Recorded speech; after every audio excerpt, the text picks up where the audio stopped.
As we enter 2021, we'll finally start to see the PlayStation 5 and Xbox Series X and S stretch their legs, with titles like Resident Evil Village, Horizon Forbidden West, and hopefully Halo Infinite built from the ground up to leverage the 9th generation console's graphics and CPU capabilities. Both 9th gen consoles are an order of magnitude more capable than the PlayStation 4, Xbox One, and their mid-gen refresh successors. While current cross-gen titles have pushed the boat out beyond what's possible on 8th gen, these are still fundamentally games designed with compatibility for 8th gen Jaguar CPU cores and the Xbox One's 1.3 T-flop GPU as a baseline. With those limits no longer in place, there's sky-high potential for improvement, both in terms of visual output and deeper gameplay experiences. What about graphics specifically, though? The most immediate noticeable change with each generation is in terms of graphics fidelity. Launch-era titles have a long history of serving as capability demonstrators for what's to come. Whether or not they were actually good games in their own right is a different matter. When the Xbox 360 released, Fear, Condemned, and slightly later, The Elder Scrolls IV Oblivion showcased what was possible on Microsoft's console.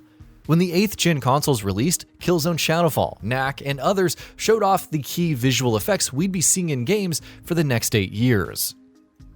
What about the 9th gen though? Because of the mandatory cross-generation period, we haven't really had the opportunity yet to see what true next-gen gaming looks like. But as developers work to make the shift, we should be seeing next-gen games built around next-gen visual effects by the end of this year and on into 2022.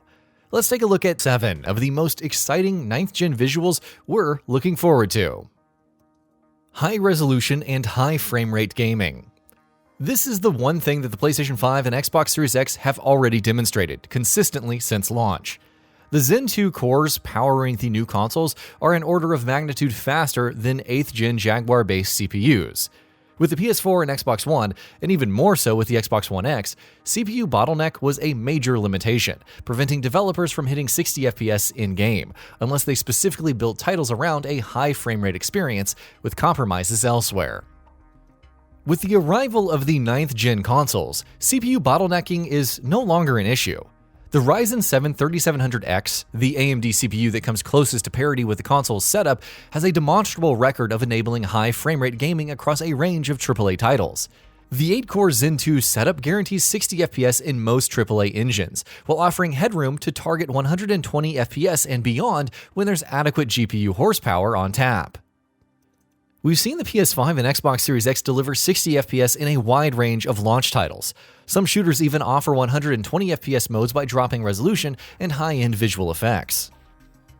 While high-end graphics effects and deeper world building might make it tougher for the PlayStation 5 and Xbox Series X to deliver 120 FPS in AAA titles across the board, we think most games will either run at 60 FPS native or offer a 60 FPS performance mode. The main differentiator here will be resolution. Both 9th gen consoles are designed to be paired with 4K TVs or monitors. 3840 by 2160 is a lot of pixels. When factoring in visual enhancements and a 60 FPS update, even the prodigious RDNA 2 GPUs powering the PS5 and Xbox Series X can only do so much. While less intensive titles will most certainly offer native 4K 60, many others will cut down resolution to give players flexibility in terms of the frame rate. Demon's Souls on PS5 is a great example of this. The game lets you run at either a native 4K 30 or 1440p 60. The excellent temporal anti-aliasing and the post-effects suite means that Bluepoint's game still manages to look great even at 1440. LOD-free open-world environments. LODs are the bugbear of current-generation open worlds. While in-game assets can look phenomenal up close in titles like Jedi Fallen Order, the need to aggressively scale back detail means that objects and the environment in the mid-distance can look like something out of a PS2 game. Currently, the only option to get past this is through brute force, by enabling full-quality assets at all distances. So what's the alternative? Epic's Lumen in the Land of Nanite demo showcased incredibly exciting possibilities for the future of LOD transitions. By leveraging high-speed SSD storage, Unreal 5's Nanite Virtual Microgeometry feature seamlessly scales geometric complexity to screen resolution and camera distance, ensuring that geometric complexity is always as high as the number of pixels in a given area of the screen would allow for. This would mean a tremendous improvement to the quality of open-world environments in games like the upcoming Elder Scrolls 6. It'd also allow for better, more believable set pieces in tightly scripted titles, giving a better sense of scale. Soft body deformation in vehicles. Sandbox/proof of concept BeamNG gives us an idea of what's to come in the future of 9th gen car handling and physics. Current generation games make limited use of soft body physics in their car damage models. In some titles like Grand Theft Auto 5, deformation is faked with a limited number of damage states for components like the hood and doors. However, the vehicles themselves adhere to hard body physics principles. A soft body model will account for crumpling and deformation in every part of the vehicle. This would lead to a radical improvement to impact damage. In today's games, when players drive a car into a wall, there's a hail of windshield glass and some superficial dings. A soft body physics model would cause vehicles to actually crumple realistically on impact. This could further determine damage and usability, instead of relying on a hit point model. Car damage and usability could be determined by the actual damage suffered by the chassis. Advanced skin shading. 8th generation titles introduced us to subsurface scattering, a lighting technique that factored into how light travels through skin to enable more realistic character lighting, especially in cutscenes. While subsurface scattering is a definite step forward, skin in games, especially at mid to far distances, can still look unconvincing and flat. In-game trailers for titles like Callisto Protocol indicate that developers are already working on next-gen skin shading tech. We expect this to significantly enhance the quality of in-game cutscenes and character close-ups. High poly hair rendering. Hair rendering has been another weak point in game visuals over the past decade.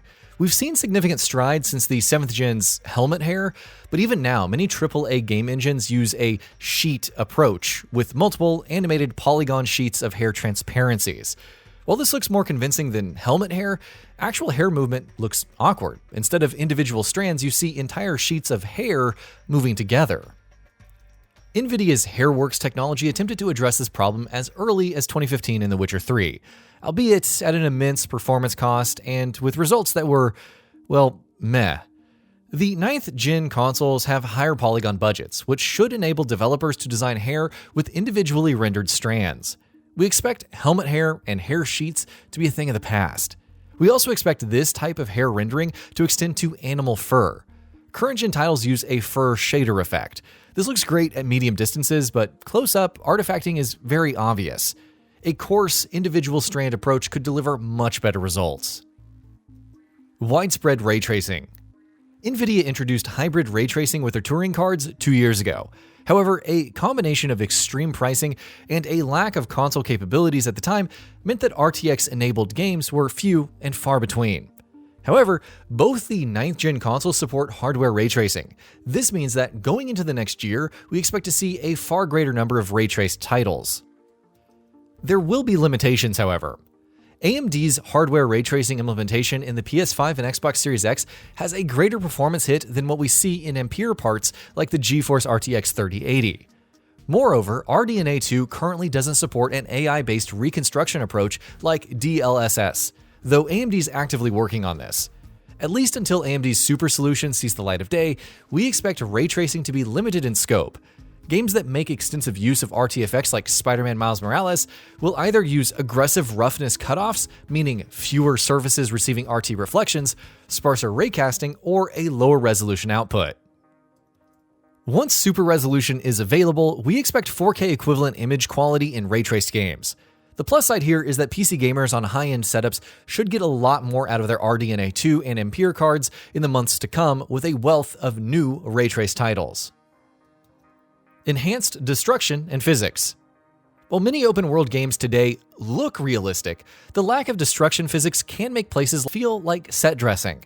Over the next year, however, we expect developers to leverage the prodigious CPU capabilities of the PlayStation 5 and Xbox Series X to enable better destruction physics in a wider range of games. We're already seeing developers move in that general direction. Voxel-based physics games like Teardown adopt a completely different track, prioritizing destruction over visuals. We do expect developers to find a middle ground. Over the next few years, we believe micro-destruction, at least on the scale of what we saw 12 years ago in Battlefield Bad Company, should come standard across AAA titles. Both the PS5 and Xbox Series X offer an immense technical improvement over the 8th gen consoles.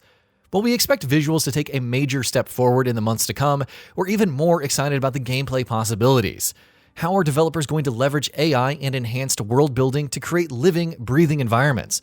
What will this generation's Witcher 3 moment look like? We're waiting eagerly to find out. And that about does it for this video. If you enjoyed what you watched and want to see more from GamingBolt, you can always hit that subscribe button and turn on the bell icon next to it. That way you will never miss any of our videos.